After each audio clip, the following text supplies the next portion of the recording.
Как разобраться с временами в бурятском языке? Первым делом нужно разобраться с временами в том языке, с которого мы хотим перейти на бурятский. Важно понимать, что глагол русского языка в форме настоящего времени может передавать множество разных значений. Начнем с самого очевидного – действия, происходящего в момент речи.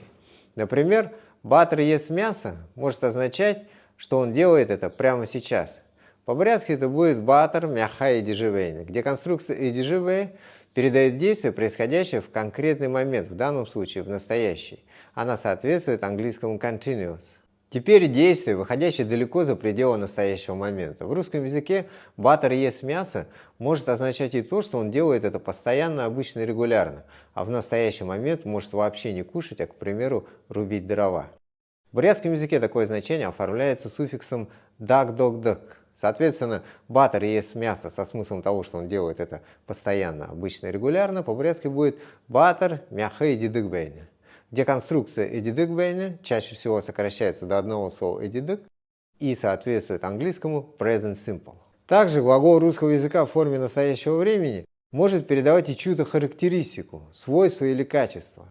Например, бабушка может ворчать на внука словами «ничего не ест». В бурятском языке для этого будет использована словарная форма глагола с отрицанием «юшить хыгуи». В то же время во всех перечисленных случаях и в бурятском языке можно было использовать одну и ту же форму «эдина». Но это обобщенная, невольно заточенная под русский язык форма, на которой в бурятском языке далеко не уедешь. Кстати, глагол русского языка в форме настоящего времени может передавать и множество других значений. Но об этом и о том, как они передаются в бурятском, в наших следующих выпусках. Хундутунухот, осваивайте богатый, философский, многогранный бурятский язык. Информация в описании.